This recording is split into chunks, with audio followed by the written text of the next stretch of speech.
Let me go ahead and offer condolences to all Dallas Mavericks fans. You guys got hoed out, but if you haven't heard, at this point, fucking everyone's heard. This is a groundbreaking trade in NBA history. Luka Doncic from the Dallas Mavericks has been traded to the Lakers for Anthony Davis. The deal includes from the Mavericks sending Maxi Kleber, Markieff Morris for Anthony Davis, Max Christie, and a first rounder in 2029 from the Los Angeles Lakers. So when I found out, somebody sent me a screenshot of Shams tweeting out the trade, and I immediately thought to myself, "That's a cute joke, man. That is a nice Photoshop you got there." But yeah, go ahead. My name's Tony Miones. If you haven't heard yet, this is the Big Papi Podcast. Go ahead, Silos. Let them know who you are, buddy. This is Silos, and we're here. We're gonna talk. We're gonna talk this. This trade is just it's ridiculous. Put it this way, there's one GM that I thought was the dumbest GM in sports, Jerry Jones. They topped you off, man. They topped you. It happened in Dallas. Yeah, I was the one. I cracked that joke. I was like, man, did Jerry Jones buy the Dallas Mavericks overnight, and he pulled this trade off? Because it's only something a knucklehead like him would do. But let's get right into it, man. This trade is egregious for a variety of reasons. Let's start off with the facts. All right, I want to get there's a lot of reporting done, but this is from the man himself. Obviously, I think he's a puppet. He's not really like the guy who made this decision or who went to the ownership and was like, yeah, I think this is a great thing. We gotta trade Luka Doncic. No, it was the Dallas Mavericks general manager who held the press conference. They threw this man out to the wolves. Where's the ownership? I think the ownership needs to sit down and answer some fucking questions, because there's no way ownership did not know about this trade. Anyways, so in the press conference, Nico Anderson, who was the general manager, he says that defense wins championships, and he felt that this trade gave them a better chance to win now and in the future. He then went on to say that he wanted to, quote, avoid a tumultuous summer in deciding whether or not to supermax Luka Doncic and whether or not Luka wanted to stay in Dallas. So this trade is avoiding that, and I'm lost for words. So let's get into the basic shit that everyone should know, all right? Anthony Davis, 31-year-old. Luka Doncic, 25-year-old. All right, if you don't know sports, that's 6 years of prime basketball that the Mavericks are now losing out on, okay? And I wanted to note real quick before I turn it over to Silos that Jason Kidd was completely dissociating during that press conference. It was Jason Kidd on the left side, Nico Anderson on the right side, and it was obvious that Jason Kidd had no idea this was happening. He was completely out of the loop, and reportedly so was everyone else. Dallas had issues with Luka's conditioning, that he, number one, weighs 270. That's what the streets are saying. And that he continuously came into camp out of shape. All right. Now, if all this is true, now that we know all that, that's, essentially, in a nutshell, what are the facts behind all this stuff that at least that we care about on this podcast. Go ahead, Silos. Tell me, how bad did the Lakers fleece the Dallas Mavericks? And we're both Lakers fans, by the way. We're both Lakers fans. So Yes, yeah, we that's are why I'm both offering. Laker fans. When I heard about this trade, I was in the middle watching the Benavides fight, and it popped up, and I was like, "This is fucking fake news." Swipe that, delete that shit. 2 minutes later, my friend comes up and like, "Bro, did you hear about the trade?" I'm like, "Nah, you fucking kidding with me." Go to ESPN.com. I was like, "Fucking shit." Fox Sports, same shit. Everywhere, it's all over the place. I was like, there is no fucking way the fucking Lakers pulled this shit off. They pulled it off. And to me, the biggest thing was, who the fuck trades a generational talent in their prime? He's 25 for a 31-year-old, 6 years older. And again, in sports, we know that's 6 years is a lot.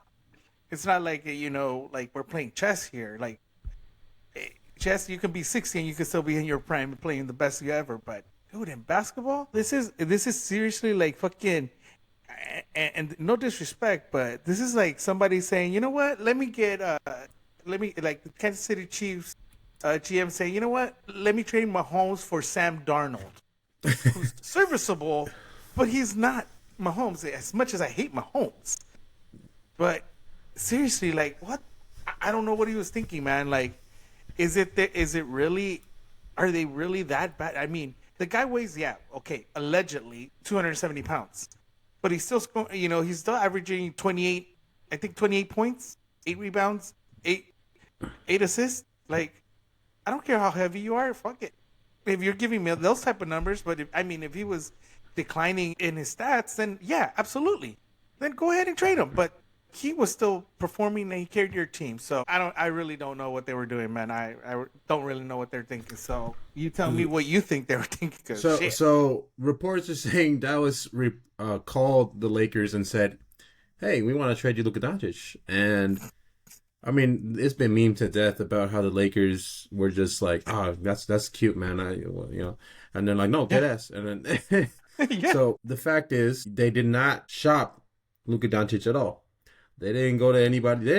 They could have put this out to everybody and been like, all right, who highest bidder? We're sending him to the highest bidder. No, they just said, you know what? We'll take 31-year-old Anthony Davis, injury prone Anthony Davis, street clothes Anthony Davis. And yeah, we go ahead and throw in freaking the first rounder along with Max Christie. And Max Christie is a solid player. Don't get me wrong. All right. Yeah. But ask for the second pick. We have a 27th pick too. Take that from us. Why don't you throw in Austin Reeves and Rui Hachimura? I would still say yes every single day of the week. I don't give a shit. You can have them both. Yeah. But now the Lakers have those two pieces to go and trade away now because obviously we traded and we have offense now. Too much offense. And Lord knows LeBron doesn't play defense anymore. And Luka doesn't play defense anymore. Or doesn't really. I mean, that's not that Luka's bad. He's just...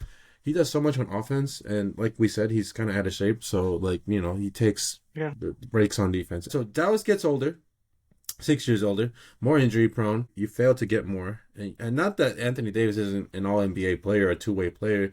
Defense wins championships, right? You still could have gotten more. You could have asked us for more. You could have taken it somewhere else, and somebody could have offered you the house. I mean, most GMs would probably offer everything. I think there was a report I read that said an anonymous GM came out and said, what would you have offered for Luka? And he said everything. So yes, you could have gotten. You got it. You got it, yeah, for Luka Doncic, yeah. So obviously we know the Lakers fleeced, man. There's no question about it.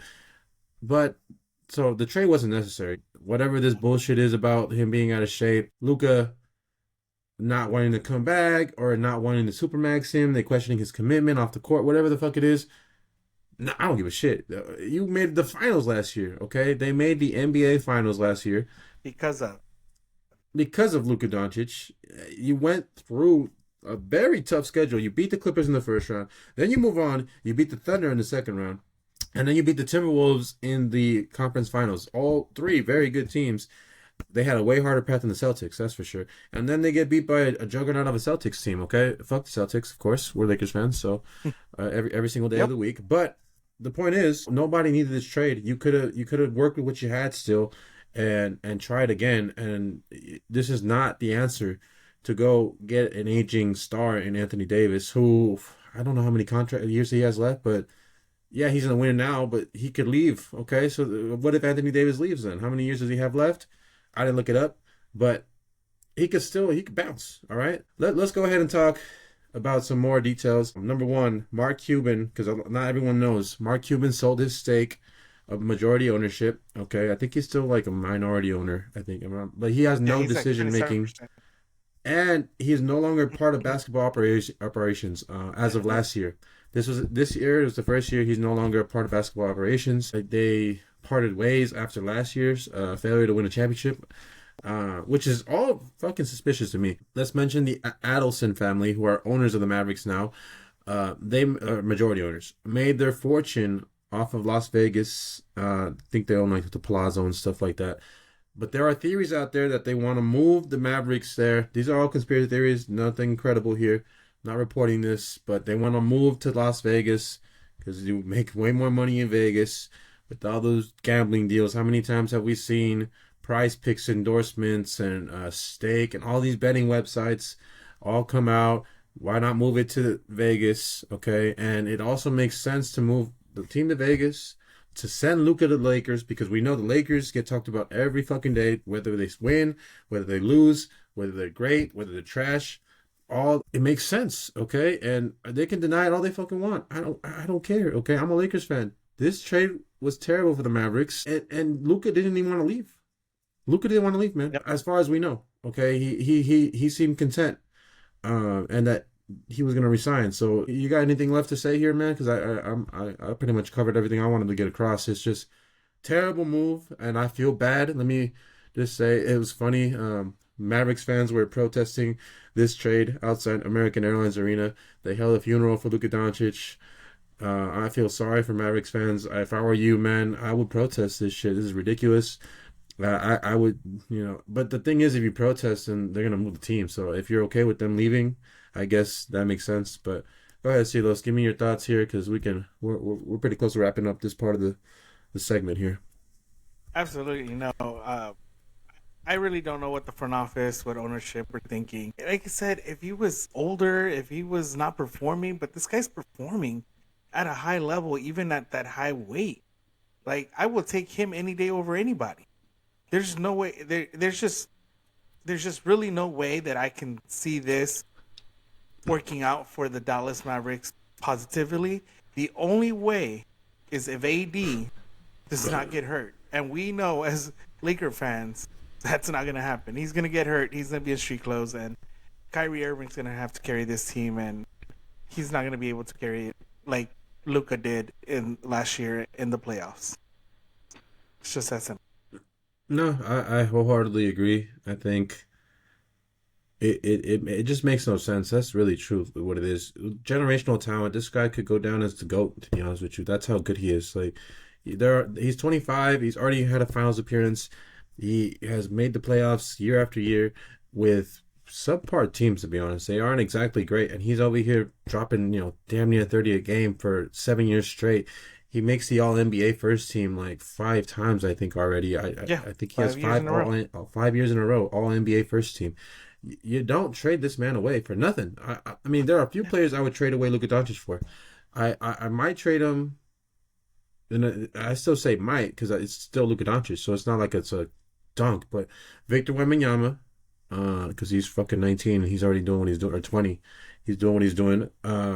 Shea Gilgeous-Alexander and Nikola Jokic, because even Giannis is getting up there in age compared to. I mean, there's a 5 year gap between those two. I think Giannis is almost like 29, 30. So yeah, I mean, yeah, I just don't see why wouldn't you, as a Mavericks fan, I mean, Mavericks owner, as a Mavericks owner, why wouldn't you go and trade for any of these stars? Hey, let me see if Giannis is available. Let me see if Wemby's available. Hey, you want to swap stars? If it truly is a matter of fit and defense, why don't you go get one of those guys? I bet you the Bucks might actually think about it, because Giannis is not exactly thrilled with the Bucks right now. They're 26 and 21 right now, and they're not exactly happy. Well, Giannis with the Bucks, because they're not winning. Okay, and send him to Dallas. Then if he's not going to resign, right? Like go get. At least you get Giannis over AD. Giannis is a much younger AD. You know what I'm saying? So we can move on, man. But it just I feel bad for the Mavericks fans, man. That's truly, as a Lakers fan, man. As Lakers fans, I feel sorry. But it's crazy that one thing before we end this, I honestly thought that the 76ers would trade Embiid before Luka would get traded out of Dallas. Embiid's value is at an all-time low. It's an all-time. That's what I'm saying. But I would rather get, like, if I'm a GM, I'd rather, if I'm gonna have to pick between one or the other, I'm taking Embiid anyway. Right. No, of course. Yeah. All right. Let's go ahead and move on. We're going to go and talk about, of course, whenever a move happens with the Lakers or in general, we got to ask ourselves what happened and what's going to happen with LeBron James now. All right. So did LeBron James know? Go ahead. Answer that for me, Silos. Did LeBron know that AD was going to get traded? So, theory is they are saying that he didn't know. I think he did. Personally, I think. I don't know. This isn't facts, guys. So don't take it as facts. But, they're great friends, man. They're good friends. They have a good relationship. They like to play with each other. No Diddy. But realistically speaking, man, they're good, very good friends. So I don't think, LeBron James is going to come out and say, oh, yeah, I knew about the trade, so haha. No, he wants to keep that relationship going. They're really good friends. I think he did. And he just keeping it on the down low so that, him and AD can continue having that friendship. But here's a theory that now say he didn't know, where does that leave him with the franchise? What does the franchise really think about him? They don't really see him as that superstar that, we need to tell him what's going on because we're going to probably move on from him eventually. Who knows? But I honestly think at the bottom of my heart that he knew that this trade was going to happen.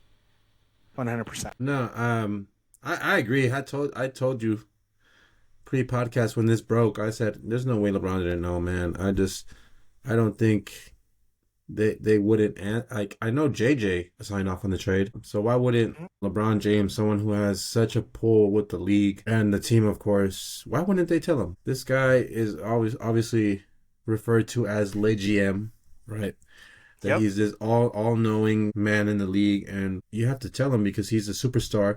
He is the face, and they have not been able to find a face to replace him. So they know this league is cooked when LeBron retires. So move Luka to LA. Okay, maybe Luka could be the new face, right? Put him on the Lakers. Lakers aren't even done. We still have to wait to see what they're gonna do because I think they're gonna move. They're gonna make some more moves. You know what I'm saying? So I think he knew. And this narrative that he didn't know is for him to save face because we know the media, at the end of the day, I know they like to talk about him all the time and talk all this shit about him sometimes. At the end of the day, media protects LeBron James, okay? For all this year, it's been about, oh my God, he broke history with Bronny James, first father-son duo. Oh my God, LeBron's 40, 41, 42, whatever, or 41. And he's still dropping 25, 8 and 8, or whatever the fuck it is. He's gonna play forever. He could play 6 or 7 more years. I'm not the LeBron hater of this podcast. That's the man sitting in front of me. But I'll say this: he don't play defense. All right, go check the numbers. All the LeBron Glazers, the Glorious King, my sunshine, all that shit. You can say all you want, but the man turns the ball over. He watches the other guy run in the basket. He takes the fuck you three, and he doesn't chase his board. He load manages in the fucking game. Okay, that is facts. And if you disagree, you're in denial, or you don't watch ball. You don't know ball. That might get some backlash from the LeBron Glazers. I don't give a shit. It's true. Let's go ahead and ask, will the Lakers and LeBron agree to trade him? Because we know LeBron has a no trade clause. Will the Lakers and LeBron come to an agreement to trade him? I'm going to answer it first, and then I'll let you answer. I don't see a situation where you could actually move him, where I would say it makes the Lakers better. I just don't see a team that would be like, yeah, I'll rent LeBron James for 2 years. I don't see it. And I don't see the Lakers being like, I want that package in return to give up LeBron. You know what I'm saying? I just don't see a fit. So the value is just not there. Tell me what you think. Yeah, I don't think there's anybody in the league right now that is going to be trading for a 40-plus-year-old. I mean, he's been in the league for what now, 21, 22 years? Is he really going to pay 24 years? Don't get me wrong. The man spends millions of dollars on his dieting, on his body, and he's in great shape. But he's not the player he was 10 years ago. He's nowhere close. He's nowhere near that. Or even 15 years ago when he actually played some defense. I don't see a trade. I don't see any team saying, "Oh yeah, let me go get a 40-plus-year-old that at the end of the year something might happen and all of a sudden he's retiring." So there's really I don't think there's a trade out there that's worth anyone's time. I think he's going to stick it out with the Lakers, and he's going to force them to pay him, whether he plays or not. Yeah, and I also think he doesn't want to leave Los Angeles. I think he likes it here. Yeah. I think his family's comfortable. They've finally been here for 5 years, and it just makes more sense. Because if you trade LeBron, then what happens to Bronny? Does he stay in the G League? He stays in the G League and then gets dropped. Yeah. Well, the thing is, his contract is guaranteed. We were saying it a couple months ago when we recorded that pod. Right.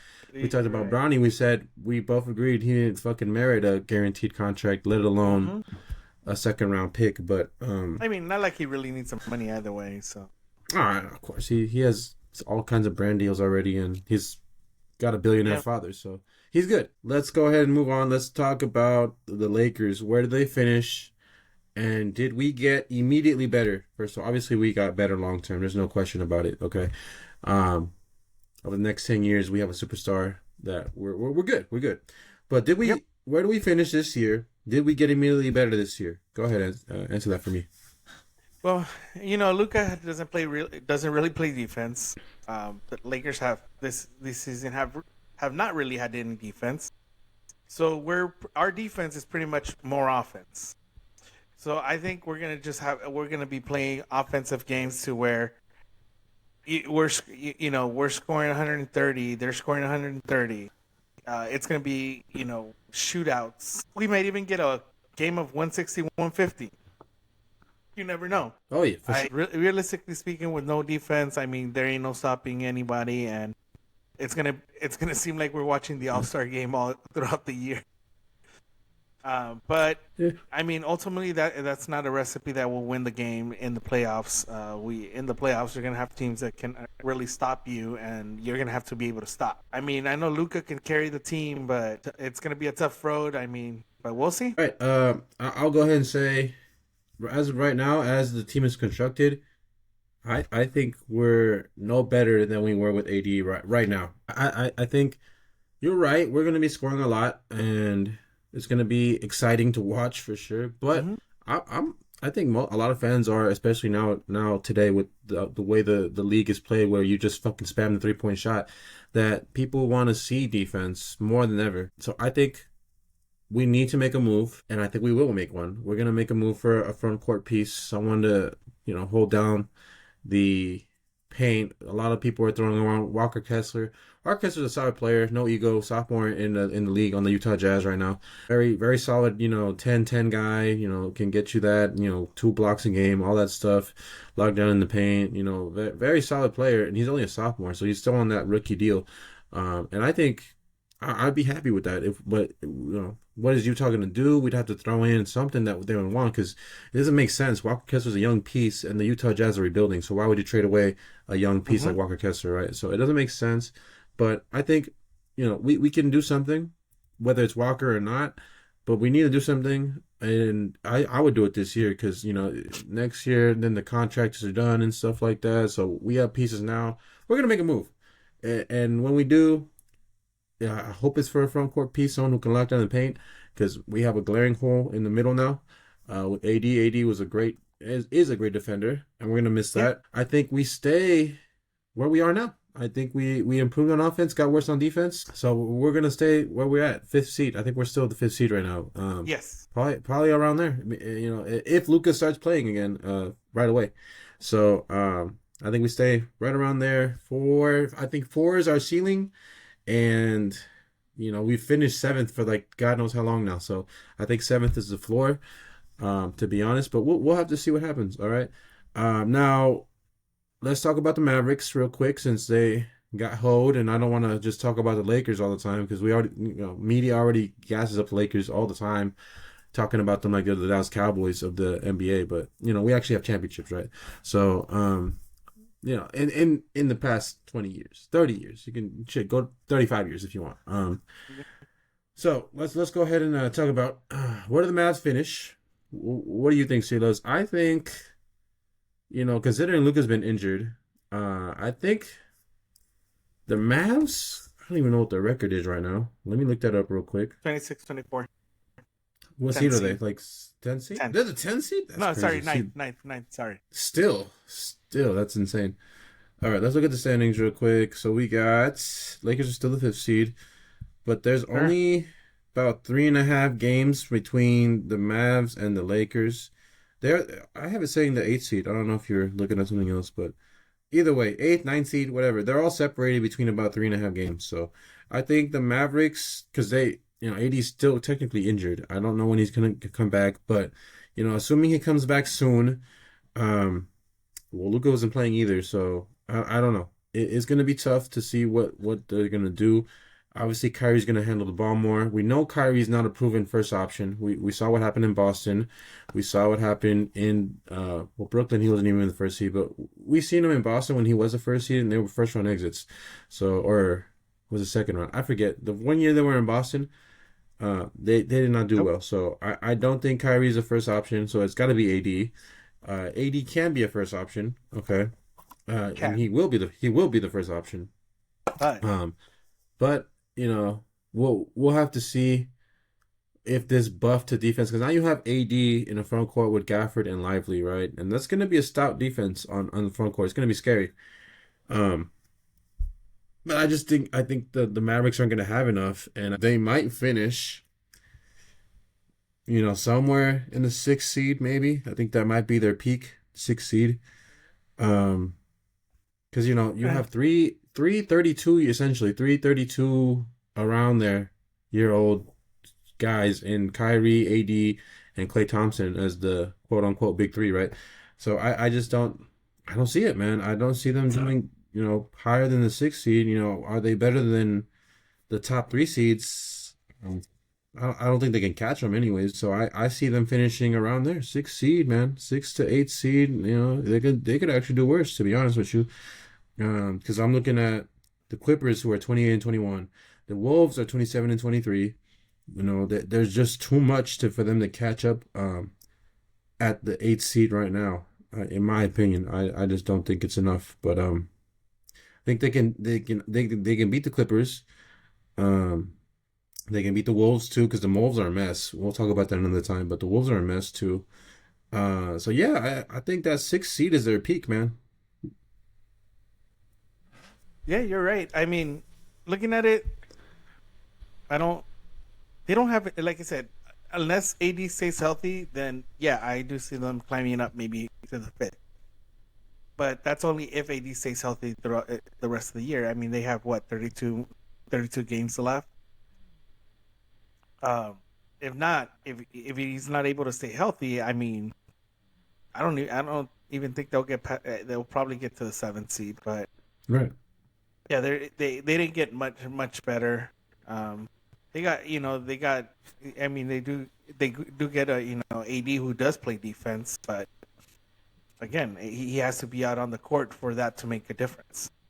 He's not Right. on the court. There's absolutely no difference right there. Right. So we'll Right. see.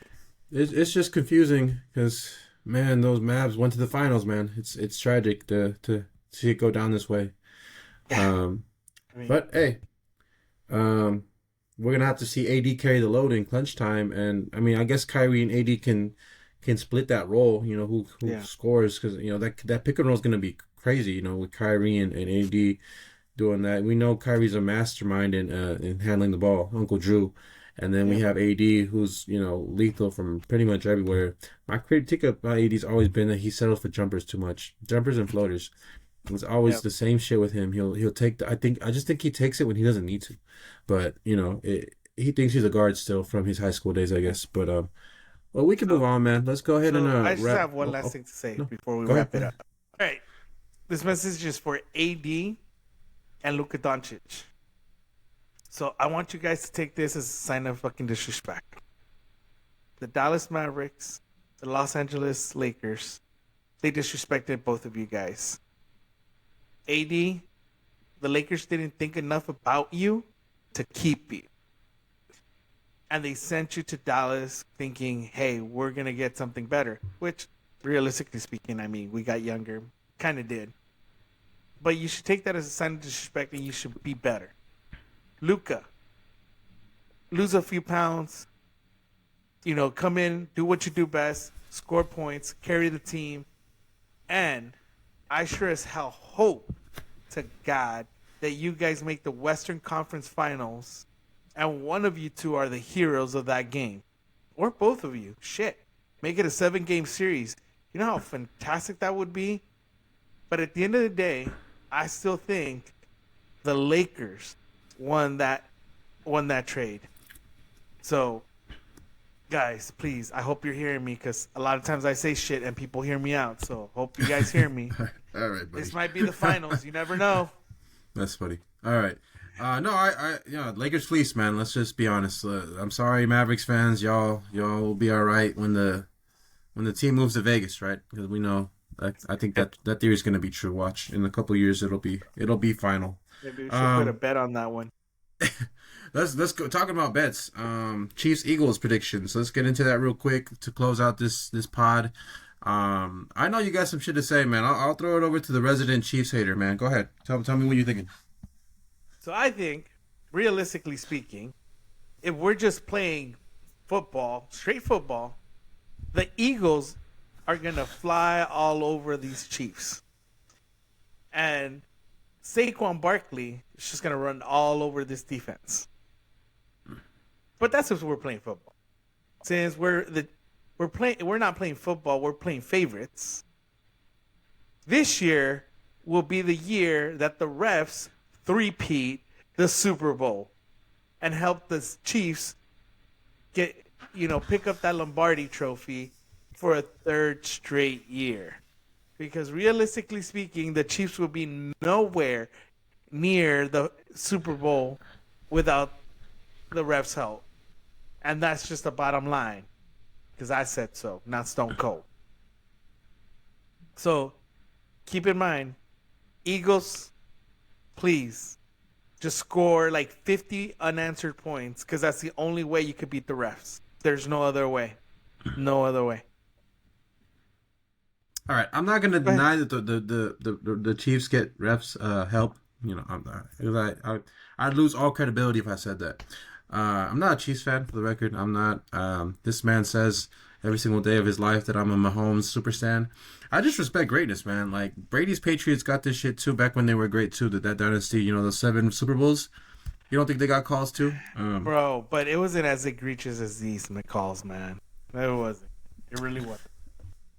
No, I'm not denying that they're egregious calls. They truly are. I know how bad the calls are, but let's not act like teams aren't failing to get the job done. Even if you're coming in to these games with biased refs, that. So don't act like you're fucking brand new. You're not gonna get calls. All right. Let's not act like the Texans didn't fail to get the job done. Just for example, in that divisional game, that they failed to convert simple plays. Okay, go check the fucking the play-by-play. Go check the tape. They failed to get the shit done. All right, constantly. I feel like a Chiefs apologist right now. I'm not. I don't give a shit. Okay. Only reason I want the Chiefs to win is because I predicted this exact fucking outcome. All right, July 29th. I have the clip. I clipped it. July 29th. I even say the date in the fucking clip. Okay, I said Chiefs Eagles Super Bowl, and I said Chiefs were gonna three-peat, and I did mention that that the Taylor Swift effect was gonna happen. Basically, what I was saying was that the league wants it to happen. All right, and so I'm well aware that the fucking refs are on the Chiefs side. I understand that the refs can help you all you want, but you need to be great. Okay, and everyone except for you maybe, and they don't want to say it, but they know that the Chiefs are great. All right, the Chiefs they play great. The Mahomes is generational.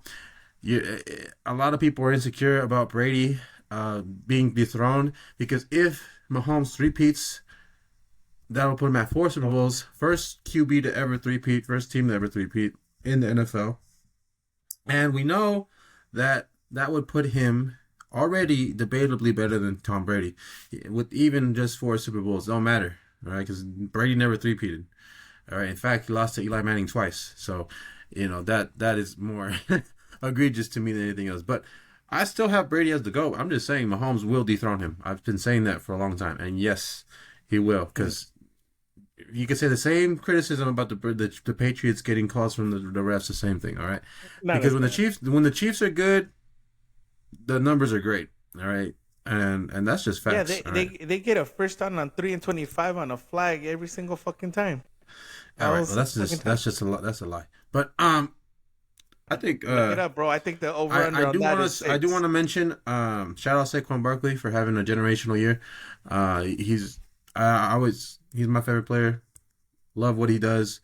Happy that he finally has a fucking O-line and a team that can actually support him. A QB that can fucking throw that is not named Daniel Jones, who's now third string. So yeah, good. Shout out Saquon, great job. He's gonna hit the over, whatever his line is. I think it's 118.5. He's gonna go over. He's gonna run all over the place, but I still think ultimately, when it comes down to it, with the help of the refs, yes, I know he's going to Make plays when they count, because at the end of the day, you can say all you want about the fucking refs, but fucking these Chiefs fucking players make plays when they count. All right, and that defense cannot be underrated. They're basically going to force Jalen to throw the ball. They're going to force it to be Jalen Hurts' hand that beats him. They're going to do everything they can to stop the run. You know, whether it be Jalen or Saquon, they're going to force the pass. Will Jalen be able to deliver those passes? You're saying yes. I'm gonna go no. I'm gonna go no. I don't think he's gonna. I like Jalen Hurts. I always have. I don't give him the shit that most these QBs get. That, oh, he's a running QB. He doesn't throw it. I don't agree with that. But they've been running the ball all year. Okay, all fucking year. It's been run. So you know, I'm a Rams fan, and I love what we did this year. But we were this close to fucking beating them. Okay. So it is fucking possible for the Chiefs to come out and essentially stop the run. And if you stop the run, you should be able to make enough plays on offense to beat the Eagles. So go ahead, wrap up your little hater shit, and we can call it a fucking podcast. All right. So the only thing is, because you mentioned you're a Rams fan, I will tell you this: if the Eagles lose, they will make a push for a trade for Cooper Kupp, because he is on the trade block. Just so you know. Sadly, yeah. So, but I still think that the Eagles have to score an insane amount to begin with, because these refs are going to be savages. You'll see yellow flags all for every single play. Third and 50. Oh, it's okay. We'll throw a flag. Automatic first down. I actually think this Super Bowl might be called a little fairer because of the amount of eyes and the amount of scrutiny that will be on this Super Bowl. Because, hear me out. You're already shaking your head no because I'm hearing you out, but I still don't agree. Let me finish then. Before I see your ass shaking your head. I think with all the eyes, all the narratives, I mean, we have, for example, shout out Moist Critical, by the way, Charlie, Penguin Zero, whatever you want to call him. He made a video. He's not a fucking sports YouTuber, but he's more like entertainment in general. He just makes entertainment content. And he talked about the fucking refs and the Chiefs Eagles. And in fact, he also talked about the Luka AD trade, even though he's a Miami Heat fan. Point is, the fact that he's talking about it is actually like, to me, it's significant because he doesn't talk about this shit, and he literally like just said how frustrated he is watching the Chiefs because of how egregiously bad these calls are. So with all this heat on this game, I think the refs are gonna call. I still think there's gonna be a favor, but it's not gonna be as egregious as we've seen it. It'll be debatable at best, and I think they're gonna three-peat it anyways. Because like I said, but. It's going to be a good game to watch. I mean, I know you're not going to like it. A lot of people are turned off by it. You're still going to watch. Stop talking about, oh, we're not going to watch. You're going to watch. Shut up. You're still going to watch. I said I wasn't going to watch. I'm going to watch that shit, no, I'm not talking about you. I'm just saying, like, people in general. Yeah, people be like, oh, we're not going to watch. Shut the fuck up. You're going to turn it on. Still going to watch. And you want to see him fail. You want to see him fall. Because everybody loves to see the king fall, the empire fall, whatever you want to call it, all right? It's gonna be fun though, and I just care about being right. If I called that shit right from the fucking the preseason, I would love that. So you already know my ego's big, but it's gonna get even bigger with that. But any final words, sir, before we sign off on this shit? Yes, sir. I just want to show you some. That's funny. New hardware. Cute. That makes me our fantasy league champion. We had a fantasy football league, and this man over here won the championship, the inaugural belt. Yes, sir. Unfortunately, Jalen Hurts got a concussion, and I was bounced in the semifinal. But if he didn't, who knows? But hey, that's part of the game. Injuries happen, But hey, I'm not mad. It was my first year playing fantasy football. When I come back next year, you're cooked, sir. I understand the game now. We'll I understand it now. You understand it now? But anyways, guys, right. Make sure for all our viewers, thank you for watching, man. I'll throw it over to you, see those right now, but I just want to make sure that y'all like, comment, subscribe, comment who you think is going to win the Super Bowl. comment your theories about how bad this trade was. Comment your conspiracy theories. I know we talked about the Vegas shit. Do you think the Vegas shit is actually true? Is there Maybe. Something bigger at play? Is this a way to get the viewership back? So go ahead, leave all those comments down there. All right, and subscribe. Don't forget to subscribe. So go ahead, CeeLo, sign us off, man. Yep. And before we take off, just like always, I just want to thank our military men and women out there. Without you, this country wouldn't be free. So, peace out. Peace out, y'all.